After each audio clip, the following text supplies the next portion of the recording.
This is the CNC Router Tips Podcast, episode 52. There's a lot of things you're probably excited about or passionate about for yourself, and not all of those things, can make for a good small business or a good side hustle. So I think the trick is, figuring out okay, what's the overlap?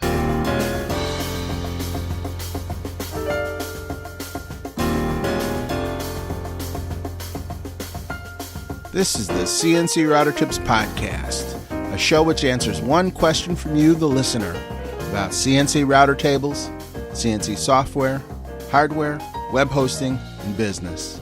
I'll help you get started in your CNC hobby or business and help you cut through the confusion.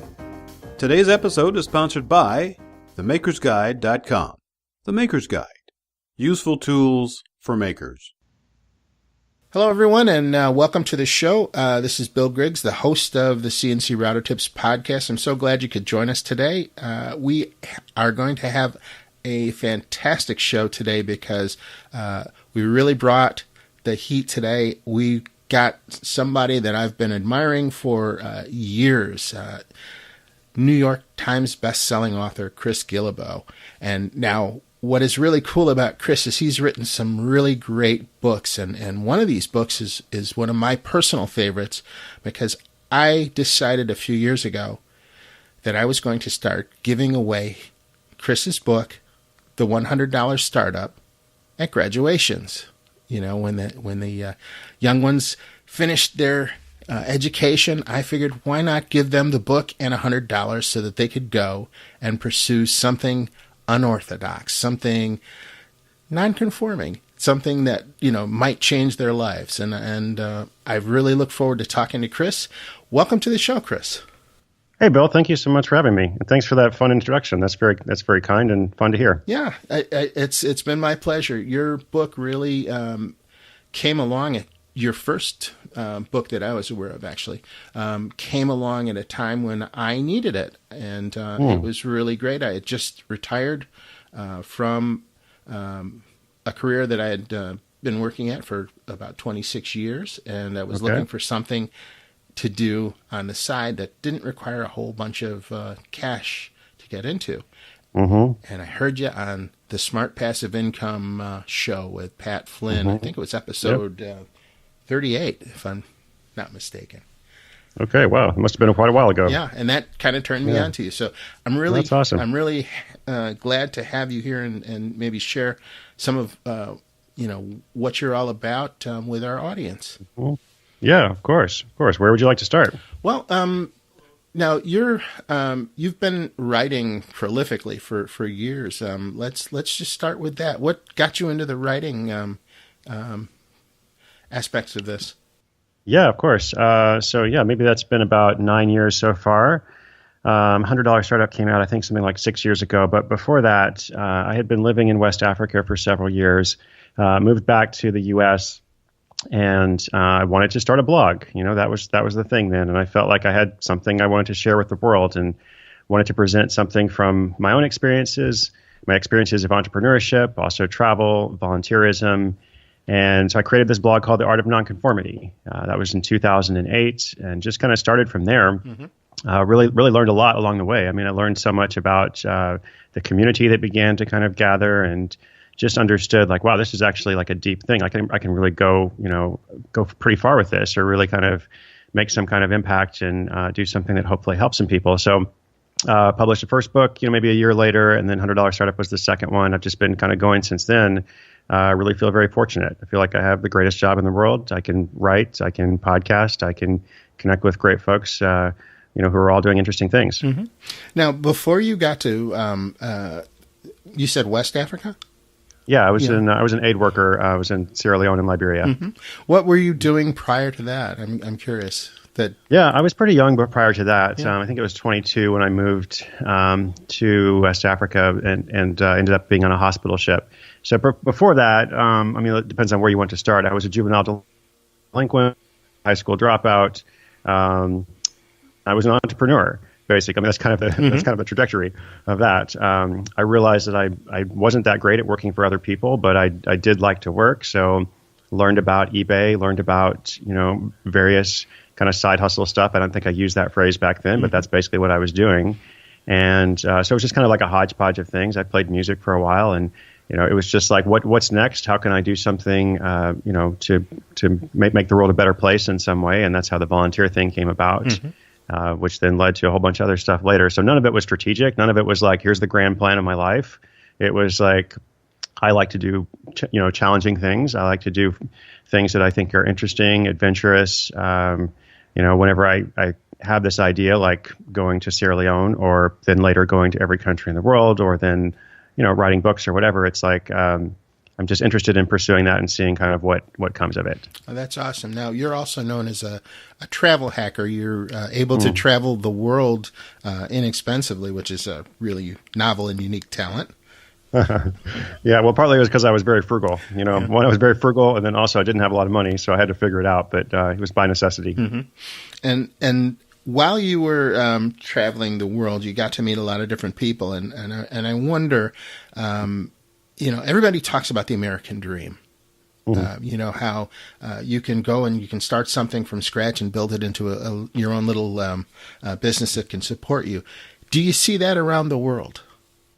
Well, I definitely see that around the world. I mean, it takes on different flavors and, different paths and perspectives. But I definitely see in lots of, if I go back to like where I was living in Sierra Leone, like in a lot of countries in Africa and Asia and South America, like there's not much of a formal economy. So pretty much everybody is kind of creating something for themselves in one fashion or another.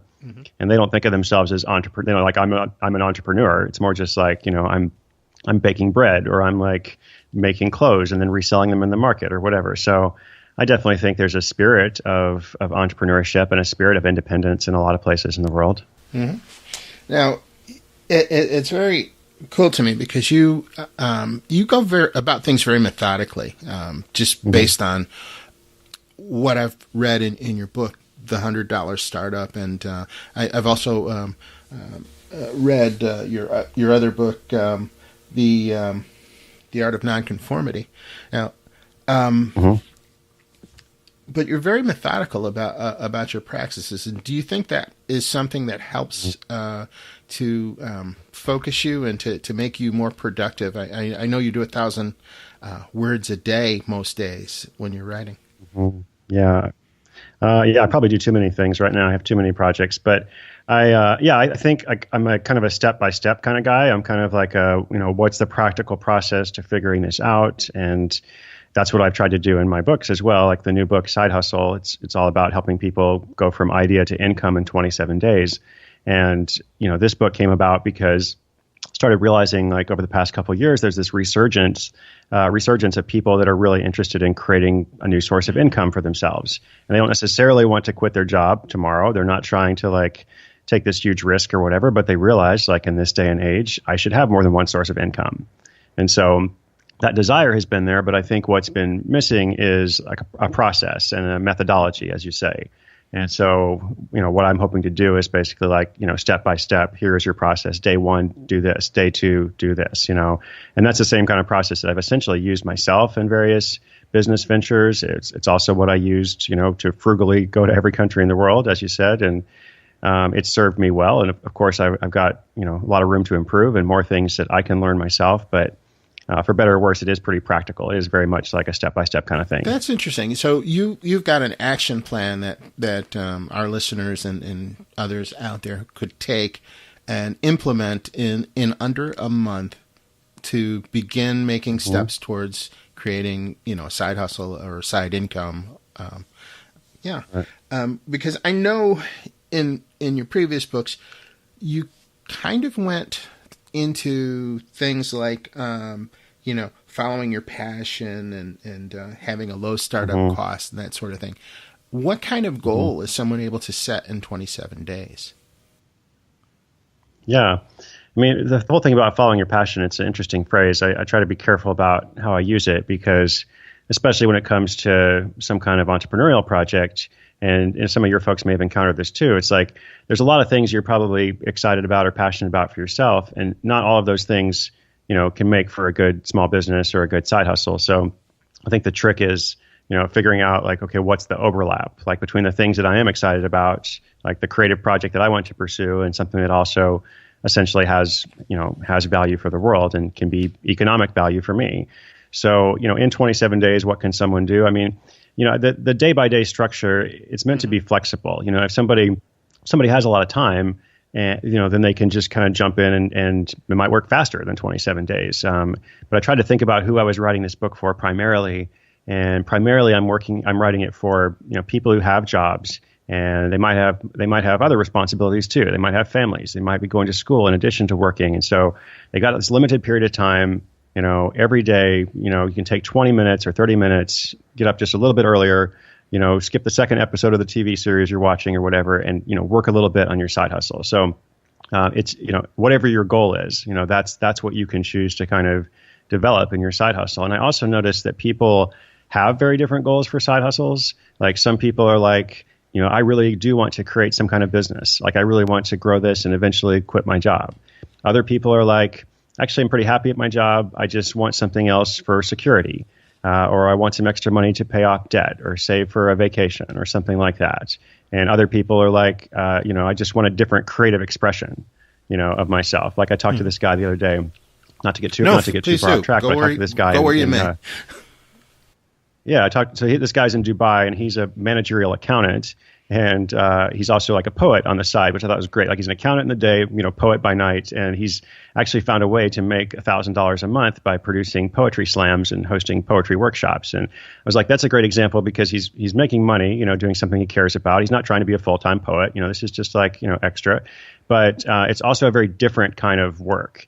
And so that's another motivation. Is some people is like, I've got my day job, I'm an engineer or whatever it is that I am, but then I want this other expression of myself. So I feel like goals for side hustles are very personal, and people can set their own goal and then follow. The methodology doesn't change, but maybe the goal and the strategy changes. How much will someone have to invest in their project to make it happen this quickly and in their side hustle to, make it happen in 27 days? Yeah, well, I think very little since I wrote the $100 startup, very much kind of leaning toward that, very much leaning toward thinking about what you're already good at, the skills you already have, the resources you already have. Now, obviously, it depends on what your specific project is and, what you're hoping to do. And maybe there is some equipment you have to purchase or some online tools or whatever. But I think the principle is like you're not going to invest a lot of money. This is not something that you should get a business loan for or even dip into your savings. It's very much about like, using what you have to create something new. And just like you talked about, like you gave copies of that book, with $100 to graduates. Like I think that's beautiful. I think that's kind of symbolizes a lot of what I'm trying to put forward into the world, that you don't need to have a lot of money to create something that's valuable. Yeah, I think what's unique about the $100 startup is the fact that it's stuff that I can actually read about and then go do. And that to me was earth shaking. And I really can't wait to read Side Hustle to see what you've learned in the years since you wrote this. Yeah, I've learned a lot. Because I've fanboy and all been following your progress through various podcast episodes that you've come on and a few things that you've put out. And I notice the stages that you're on, the places that you're going, just bigger and bigger. I mean, you have that big world domination summit. Yeah, exactly. World Domination Summit. You put on that, kind of boggles my mind. So I'm looking at this and I see that you were passionate about writing. You were passionate about, having a passive income or a side income on there. But how did you marry that with what people wanted and what, Yeah, I think it was a process, and it still is a process. And if I look back, over the past, I've been working for myself for 2 decades now, basically. Like I'm 39. My whole adult life has been working for myself. I can identify like the projects that were more successful than others. Lots of different projects. Some worked, a lot of them didn't. Where I was successful is where I found that kind of balance or that blend between the stuff I'm excited about and what mattered to other people. And even just over the past few years, like I've had this new career as an author and starting out stuff. Like there's been some times when I've thought like, oh, I have this great idea, this is what people need, and I've been totally wrong. It's usually because I haven't been like actually paying attention to what people in my community are saying or how they're expressing a need. And, partly that's why I've kind of pivoted a little bit over the past year and a half. Last year I did this tour. I went to 30 cities and talked to folks, and everybody responded to this side hustle concept. Like it was disproportionate. I would talk about side hustles for like 2 minutes of my 30-minute stump speech, and half the questions afterwards would be about it. So I was like, I need to kind of pay attention. So I think paying attention is a valuable skill. I think being curious is a valuable skill, especially in terms of like starting little projects. So your listeners, from what I know about them, they seem like curious kind of people. They're do-it-yourself kind of people. They're like interested in new technology and new frontiers. So those are valuable skills. And maybe what they need to learn next is like, I've got that skill, I've got that willingness. How do I then apply it in a money-making way? Or how do I learn like these business skills that I need, to kind of put on top of the technical skills or whatever else I have already? How can I then, turn that into a project that is not just an idea, but it's actually something out there in the world that's an asset for me? Fantastic answer. I talked to some of the folks in our group, the CNC Router Tips Facebook group, to see if they had questions for you. And one that came up and always comes up from one of our guys named Jim. Now, he asked me later after he asked this question that I make him sound less whiny, but those are his words. That's great. Great. Okay. But I'm going to read this to you if you don't mind. He says, okay, yeah, great. He says, but seriously, he says, you can't start this for $100. And my question is, how do you work a full-time job and have a side hustle without your family leaving you? Today's episode is sponsored by The Maker's Guide, creator of the Triple Edge Finder. Get the edge you need, save time and frustration on your CNC project, and make setup a snap. Save time and material. Set up your workpiece on your CNC router table faster than ever. Accurately set your Z-axis height first time, every time. Automatically locate the corner or edge of a workpiece. Reset your starting point in the middle of a program. Quality crafted right here in the USA on US-made CNC machines. Get the edge you need today. Go to www.themakersguide.com/edge. The Maker's Guide. Useful tools for makers. I talked to some of the folks in our group, the CNC Router Tips Facebook group, to see if they had questions for you. And one that came up from one of our guys named Jim. He says, you can't start this for $100. And my question is, how do you work a full-time job and have a side hustle without your family leaving you? I work a 40 or 45-hour shift from hell, and then I go home and try and get things done in that short window of time. Yep. So, how do you think about that? How do you think about that? Totally fair question. What was his name? Jim? Was that right? Yeah. Jim. Okay. No, fair question. It doesn't sound whiny to me at all. It sounds like a situation that a lot of folks are in. So there are two parts to that. Like one is like, how do you do it without spending a lot of money? And the other one is like, how do you do it in a limited period of time? I guess part of what I'm trying to do this year, so I have a podcast called Side Hustle School. It's a daily podcast, 7 days a week. And literally every single day, I'm doing this case study model of telling a story of somebody just like Jim, basically. Like obviously there's some variants, like people from all different ages and backgrounds, et cetera. But somebody who like has a day job and then starts a side hustle using the skills they already have without spending a lot of money. And this is like less than a 10-minute story every day. Mm-hmm. I usually talk about where they got the idea, how they developed it, what was the outcome, like how much money did they make. I try to be really specific. What were the challenges they encountered, like what were the failures or mistakes. And I'm doing that case study model. Like this is not a promo for the podcast. I'm just explaining like I do this because I want to show people a lot of like relatable stories so that someone, like Jim or anybody else out there is like, well, that makes sense for Chris, or maybe I can see how Bill did it or somebody else or my friend, but I don't know how I can do it. And so the whole goal, like the reason why I use the case study model in my books, Side Hustle is very much a case study book. Like every single, there's 27 days, basically 27 mini chapters every chapter is like giving you an assignment and something to do. And it's also telling a little story, of somebody who's done this in a different way. And these are all true stories, of course.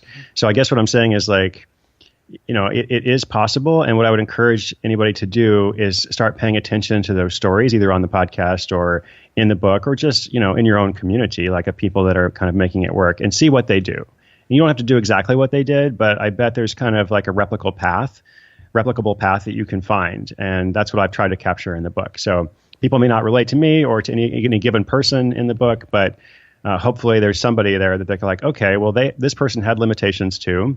They had restrictions on their time. They also had this hellish, work week or whatever, but somehow, they were able to create it. And I think part of it comes down to like being intentional and making the right decisions in the first place. Like I would say sometimes it's harder to be a completely self-employed person and have total control of your schedule than it is to have a pretty limited time to spend on your side hustle. Because if you have 40 hours a week, you're going to mess around a lot. You're going to waste a lot of time. You're going to pursue a lot of different dead ends. You're going to surf the internet a lot. Like I've spent many, many weeks doing all those things. But if you've only got like 5 hours a week or whatever it is to work on your side hustle, you're going to be like, intentional and like, what is it that's most important? What do I have to do? Like I could do a lot of different things. What do I really have to do? And that intentionality, I think, can go a long way. I'm going to ask you two questions now. One is, if you would, please share with us your favorite story, a case story that you've come across. Okay. What's the second question? The second question is, what can we do to get started now? Oh, okay. Good. My favorite story, man, that's hard. That's kind of like people are like, what's your favorite country, from traveling the world? Mm-hmm. I like a lot of countries. I like a lot of stories. So the one that's top of mind at the moment, I've been thinking about this one a lot because it's just interesting to me. It's story of a woman who's a little bit older and she wasn't like super into technology or anything. And she didn't really have a career. She had raised, several children. She was actually in a relationship that was not good for her and left that relationship and had some other difficulties she was dealing with, a son that had autism, a mother that was terminally ill. So she had all this stuff going on and she needed to make a living somehow. So she thought back to this skill she had developed, which was baking sourdough bread.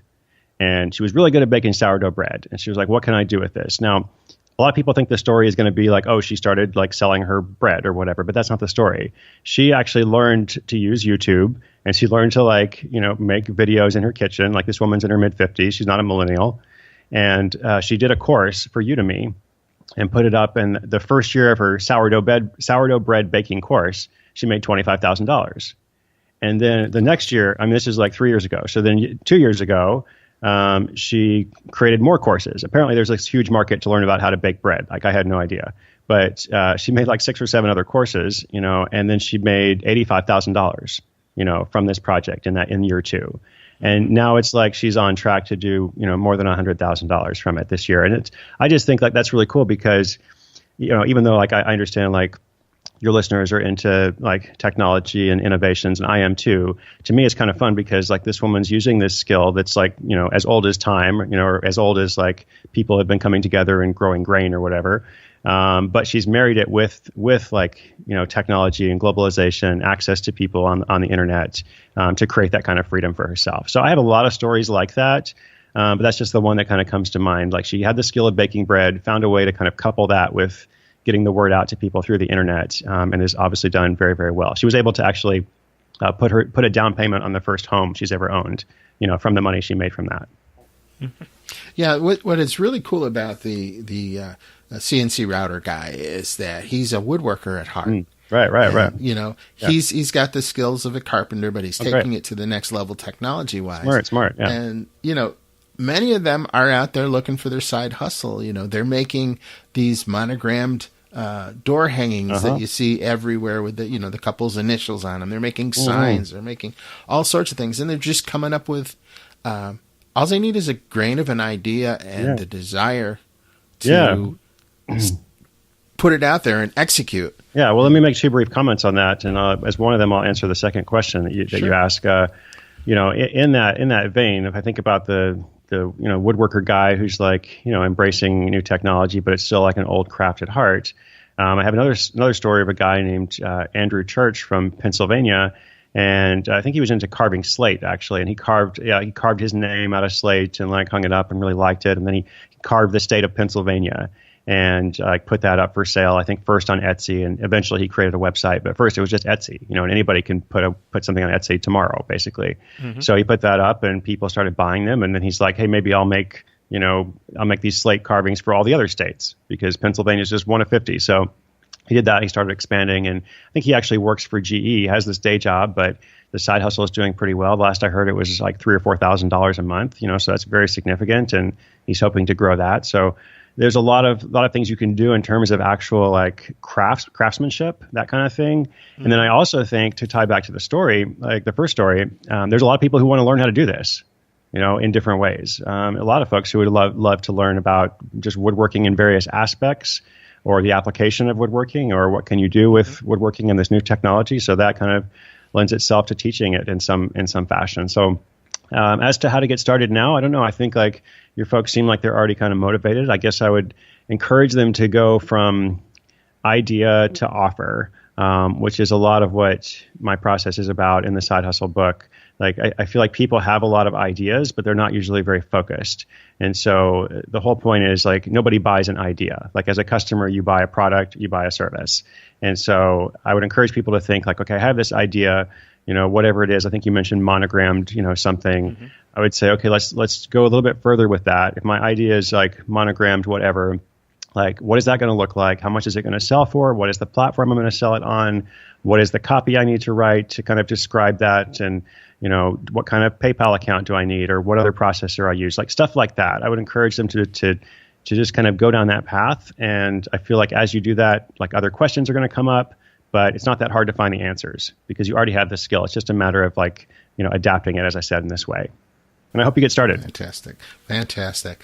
Now, when does your new book become available to the general public? It becomes available on September 19th. And the title again? Side Hustle, From Idea to Income in 27 Days. Excellent. So is there a pre-order process, or how would someone get that? That's right. They can get it from any bookstore they would like. They can buy it on Amazon or from their local bookstore. They can come to sidehustleschool.com to learn more about it. They can subscribe to the daily podcast. And then one other thing, which is totally free, I'm doing a 100-city tour for the book, and I would love to meet as many listeners as possible. So that's also at sidehustleschool.com/tour. So hopefully I'll be coming to a bunch of your cities. Oh, fantastic. Now, I always ask this question of every guest that I have on, and I didn't prepare you for it, but that's okay. All right, I'm ready. I think you'll be fine.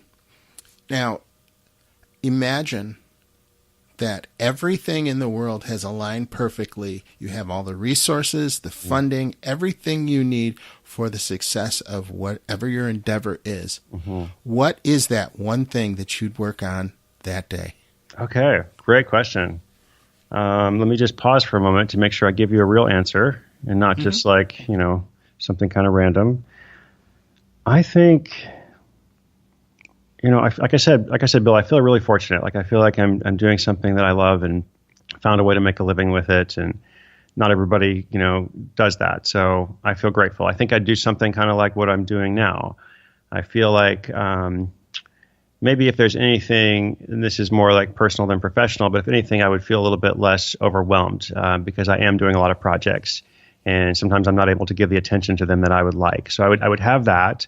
But aside from that, I think I would be doing basically what I'm doing, and I would be writing books and making the podcast and going out all across North America and the world to meet my readers and listeners. Yeah, that is fantastic. Any country you haven't been to yet that's on your bucket list? No, I've been to all of them. That was my goal, to go to every country in the world, and I finished that 3 years ago. I hadn't realized that. How did you get into? I'm sorry. Now this has got my curiosity. Yeah, it's going. Okay. There was a lot of. I mean, like it was an 11-year process, and I didn't do it full time, but it was 11 years, like start to finish, and. There were, obviously some countries were more difficult than others, but just kept working away. And the biggest challenges I encountered were more, it wasn't so much like, physical danger as it was like logistical issues of getting visas or flights or, something like that. So it worked out. It was good. I mean, I've got to imagine North Korea would be hard to get into, or some of the countries like Afghanistan or Sudan, Somalia, etc. I got it. Yeah, I mean, a couple times I got into trouble because Pakistan was one actually where I couldn't get the visa, and so I finally just went there anyway. I just kind of flew there, and I had to kind of talk my way onto the plane because you're not supposed to actually get on the flight without the visa. Like there's multiple checks, throughout the process. Because then the airline is responsible for basically deporting you.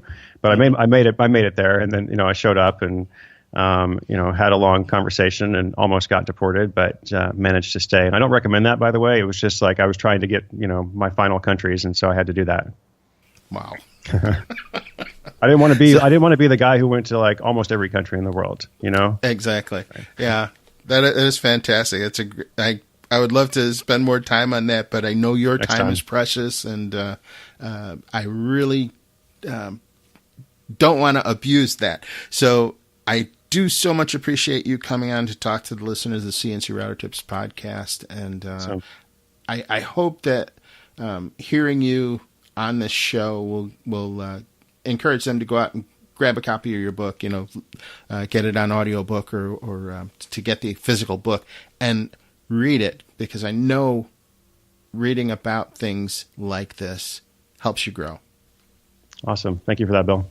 Oh, you're welcome. So I've been talking with Chris Guillebeau, who is a New York Times bestselling author of the $100 Startup, and also he has several other books, and his newest coming out in just a couple of days is Side Hustle. So, take a chance, look it up on Amazon, check it out, see what you think, because I think you'll enjoy the book as much as I've enjoyed the $100 Startup. So thank you so much, Chris. Awesome, Bill. Thanks again. You're welcome. Well, there you have it, folks. I hope you enjoyed our interview with Chris Guillebeau. And some of you may remember me mentioning Chris as early as the first episode of the CNC Router Tips podcast, and mentioning a $100 challenge that I was contemplating doing.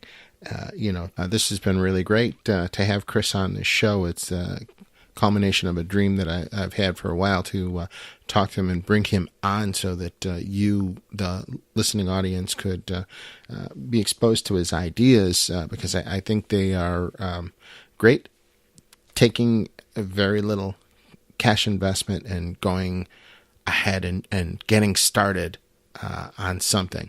So I'm really looking forward to sharing all the information that I've learned from in this book with you. So I'm putting a link inside of the show notes for this episode at cncroutertips.com/52. And if you go there, you can get a link to his book, The $100 Startup, and you can also get a link to his new book in pre-order in case you listen to this prior to September 19th, 2017. You will be able to pre-order his new book, which is called Side Hustle, from Amazon. So that's pretty cool, and something that you can do and get started. Now let's move on to a couple of quick things before we close out this episode. We announced in episode 50 that we were doing a giveaway of some CNC Router Tips hats, and we did a random drawing of the people who entered in that giveaway, and we came up with the name of the 3 winners of the embroidered hats. And those winners are Dennis McLeod, Sam Bladen, and Michael Maurice. So we will be sending hats to Dennis McLeod, Sam Bladen, and Michael Maurice, the 3 winners in the drawing to celebrate the 50th episode of the CNC Router Tips podcast. And I hope you will enjoy those hats. I'll be reaching out to each of you to let you know that you've won one of those hats, and also to double check your shipping address. So congratulations to the winners of that contest. Now, one thing that is really cool is right now we are very close to 10,000 members in the CNC Router Tips Facebook group. It's the hashtag CNC Router Tips group. And not sure the exact date we will reach 10,000 members, but it should be within the next month or so. So, stay tuned. I will be announcing maybe something that we can do to celebrate hitting that milestone in the group. So I often mention many different types of software during the episodes and hardware and cutters, and it can get a little confusing. So what I did was I put together a page on my website, cncroutertips.com/resources. And on that page, I list all sorts of resources there, from books to tools to software, all the things that I use that make my CNC experience better and easier. And I hope you'll check it out. So again, it's cncroutertips.com/resources. Now, if you'd like to have your question featured on the air, here's how. Need help? Ask me about your CNC router question on my podcast, the CNC Router Tips Podcast. I'll be glad to help or try and get you the help you need. I want this podcast to be a fun and personal experience for everyone and helpful. So let's keep it real and ask sensible questions. Please use common sense and show courtesy to everyone. That way everybody wins. Here are some guidelines to ensure that your question is qualified to be featured on the show. Please keep your questions under 1 minute in length. If it goes a little over that, that's fine, but don't ramble. If you have a website and URL, you're allowed to share it, but only once during the recording. Spammy or disrespectful or deeply private questions will not be considered for the podcast. If you need to ask more than one question, just make each question a separate voicemail. Thank you again for listening to this episode of CNC Router Tips Podcast. I'm your host, Bill Griggs, and I'm so glad that you took the time to listen in to our show, and I look forward to catching you on another episode of the CNC Router Tips Podcast. Have a great day.